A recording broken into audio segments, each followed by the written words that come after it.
I'm Bill Johnson. Around here, they just call me Dad. I've been trying to read, but I just can't seem to do it. Thanksgiving Day. We Johnsons had a good Thanksgiving, the best we've ever had. And I can't help thinking that what made it better was a real feeling of thankfulness. And that's odd, too, when you consider the shape things were in when I got home from work yesterday. My kids, Dick and Tommy and Susan, were all home from school. And of course, Mother and the baby were there. His kids will. Mine were living tomorrow, right along with today, looking forward to Thanksgiving. And like most men, I'm glad it was Mother instead of me who had to break the news to them. Tomorrow's Thanksgiving. Turkey and dressing and pie and cake. And fruit salad and whipped cream and cranberries. Gee, I can hardly wait. Me too. Well, you know, children, we've had a lot of expenses this month, and, well, your father and I thought that... Well, the truth of the matter is, there just won't be any turkey this year. No turkey for Thanksgiving? Oh, I'm going to make a pumpkin pie. We'll have plenty to eat, but, well, we'll just have to get along without turkey. Mom, you don't mean it. It won't be Thanksgiving at all. Even the Pilgrims had a feast. After all, isn't that what Thanksgiving's for?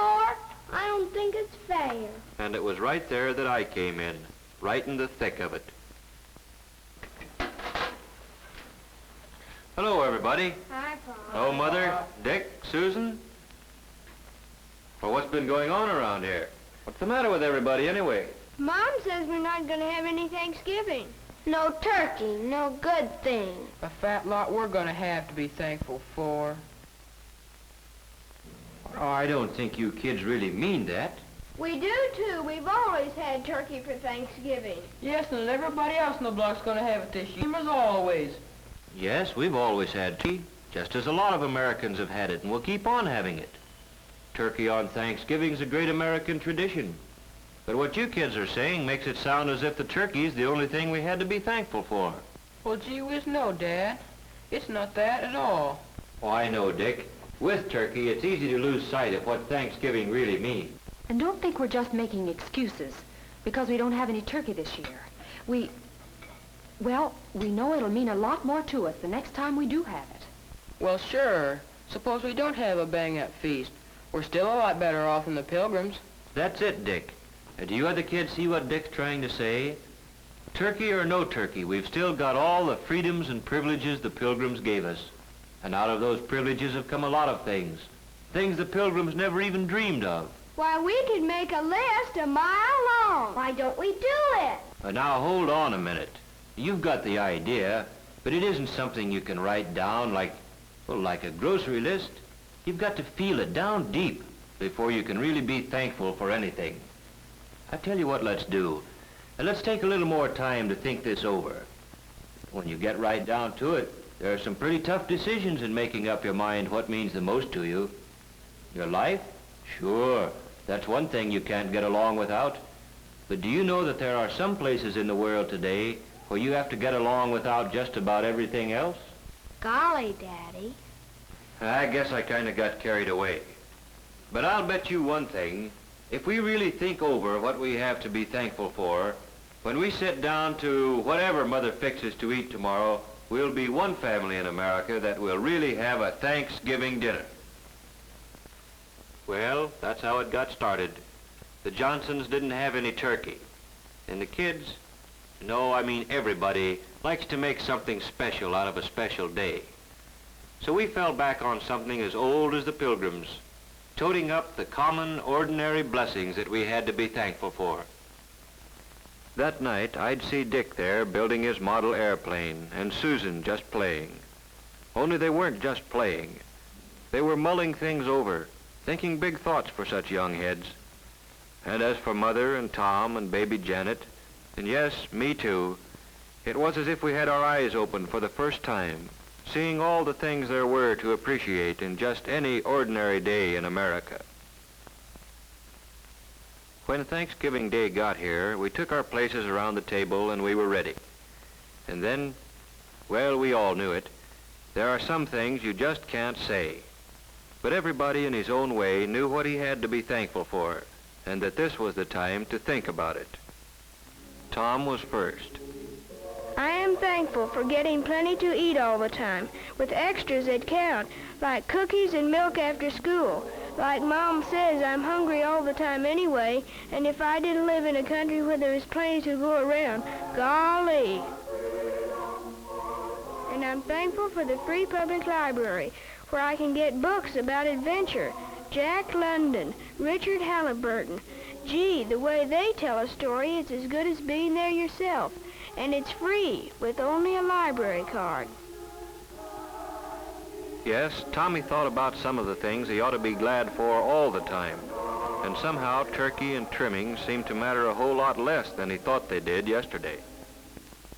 Well, then it was Susan's turn. Susan's a happy-go-lucky kid. You'd never credit her with thinking beyond her dolls, but she got right into the spirit of it. I am thankful we have what we need to wear. Though Mother says it's hard to keep up with us, we grow so fast. I never thought before how many clothes it takes for all kinds of weather, or how it would be to have to do without the right ones.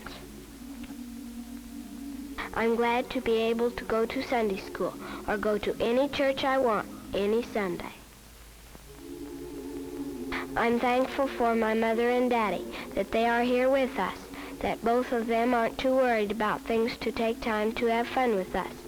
I'm glad we're a family, that families are still important in America. I guess Dick, being the oldest, was having some pretty serious thoughts. I am thankful for being able to get an education, for living where schools, all schools, open their doors to a guy who wants to learn, where school books are studied instead of burned, where a guy is rated by how much he knows, and the community is rated by how well it teaches him. I'm glad I've got a chance to play, batting a ball around once in a while. Stuff like that. I'm glad it's fun, growing up in America. Sure, baby Janet's too young to understand the big word Thanksgiving. She's too little even to tell us the things that make her happy. But we can tell, and maybe she's thinking about them now. Maybe she's thinking about the fun of splashing around in the tub, and about how good it feels to be clean. About playtime with Mother, and the security she feels in Mother's arms. And as for Mother, seems she's always working, cooking, ironing, tending children, daylight to dark. What does she have to be thankful for? I am thankful that my children had the privilege of being born safely and of growing up healthy and strong.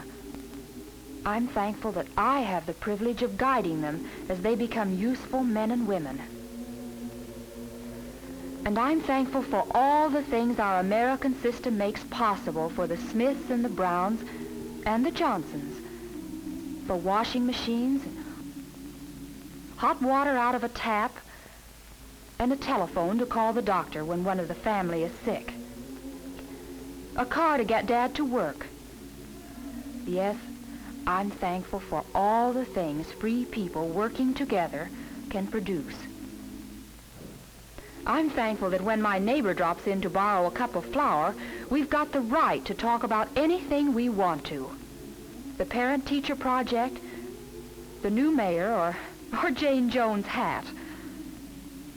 And last of all, I'm truly thankful for the peace of mind that Dad's job brings, for knowing that even though there are lots of luxuries we can't afford, there still will always be enough to go around for the things we have to have.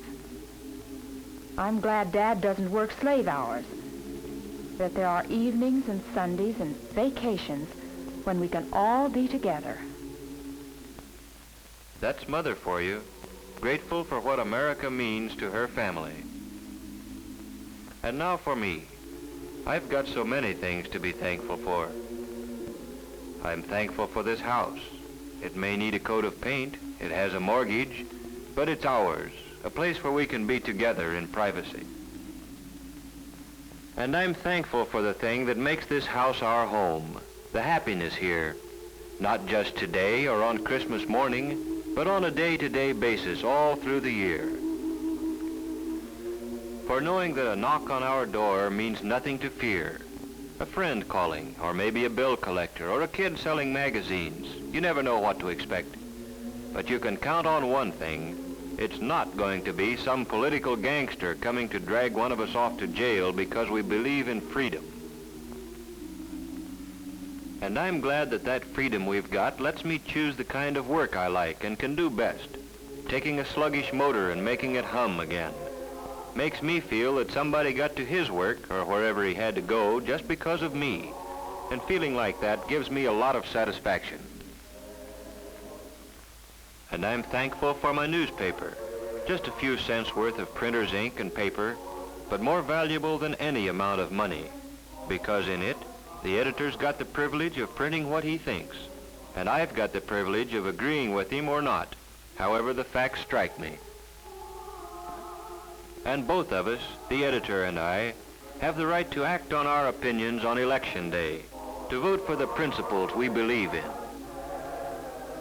And finally, I'm thankful for being able to believe, in spite of everything, that somehow, someway, the unity we've got here in the Johnson family will someday spread to men and nations throughout the world. For all these things, we are truly and humbly thankful. Amen.